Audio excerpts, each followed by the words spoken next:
ସାଙ୍ଗମାନେ ଆଜି ଆମେ ସମସ୍ତେ ଫ୍ୟାମିଲି ମିଶି ଆସିଥିଲୁ ନିଆଳି ବଡ଼ ଅଜାଙ୍କ ଶ୍ରାଦ୍ଧକୁ। ତାପରେ ଆମେ ସେଠୁ ସବୁ କାମ ସାରି ଏବେ ବାହାରି ଗଲୁ ଆମ ଜଗନ୍ନାଥଙ୍କ ମାମୁଁ ଘର ନିଆଳି ମାଧବଙ୍କୁ ଦର୍ଶନ କରିବା ପାଇଁ। ଗାଁର ସୁନ୍ଦର ଦୃଶ୍ୟକୁ ଏଞ୍ଜୟ କରି ଆମେ ଆସି ପହଞ୍ଚି ଯାଇଥିଲୁ ନିଆଳି ମାଧବ ମନ୍ଦିରରେ। ତାପରେ ଆମେ ଭିତରକୁ ଯାଇଥିଲୁ ଦର୍ଶନ କରିବା ପାଇଁ। ଆଉ ଦେଖନ୍ତୁ ମନ୍ଦିରଟି କେତେ ସୁନ୍ଦର ହେଇଥିଲା। ତାପରେ ଆମେ ମନ୍ଦିର ଭିତରକୁ ଯାଇ ନିଆଳି ମାଧବଙ୍କୁ ଦର୍ଶନ କରିଥିଲୁ। ତାଙ୍କୁ ଦର୍ଶନ କରିସାରି ନନାଙ୍କଠୁ ଜାଣିବାକୁ ପାଇଲୁ ଯେ ଆମ ମାମୁଁ ଘରୁ ପ୍ରଥମାଷ୍ଟମୀରେ ଯେମିତି ନୂଆ ଡ୍ରେସ୍ ଆସେ ଠିକ୍ ସେମିତି ଏଉଠୁ ପ୍ରଭୁ ଶ୍ରୀ ଜଗନ୍ନାଥଙ୍କ ପାଇଁ ଭାର ଯାଏ। ମନ୍ଦିରରୁ ଆମେ ଦର୍ଶନ ସାରି ପଳେଇ ଆସିଲୁ ଏବେ ଗୋଟେ ଜାଗାକୁ ଖାଇବା ପାଇଁ। ସେଠି ପହଞ୍ଚି ଅଜା ଆମର ଛୋଲେ ଭଟୁରେ ଖାଇଥିଲେ। ଆଉ ଆମେ ଆମ ପାଇଁ ଫ୍ରାଏଡ ମୋମୋର ଅର୍ଡର ଦେଇଥିଲୁ। କିଛି ସମୟ ପରେ ଆମ ଫ୍ରାଏଡ ମୋମୋ ଆସିଗଲା। ଆଉ ତାକୁ ଖାଇ ପିଇ ସାରି ଆମେ ଘରକୁ ରିଟର୍ନ କଲୁ। फाइनाली एबे आमे आसिकी घरे पहुंची गलु। हमर ड्राइवर महाशंकर प्रदीप्न भाई हमकु नेकी जाइतिले नियाली माधव बुलिला। टोटली नियाली गाँ भी आमे बुलिक आसिलु। आ भाई जेतेबेले आसନ୍ତି सबले अजा तांको जाजपुर नेकी आसନ୍ତି। आ सबले जेते थर भाई देखि सबले से ड्राइवर महाशंकर वर्दी रे था। जय जगन्नाथ नमस्कार।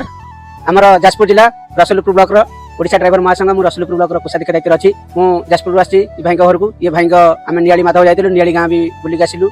भाई बहुत भल जने भल यूट्यूबर निश्चित भाव में भाई कहवा शैली भी बहुत भल लगे। आपण माने समस्त देखुथिबे। भाई की बहुत बहुत धन्यवाद। आउ थरे आसिले फोन देखा निश्चित रहिलु भाई। जय जगन्नाथ। जय जगन्नाथ।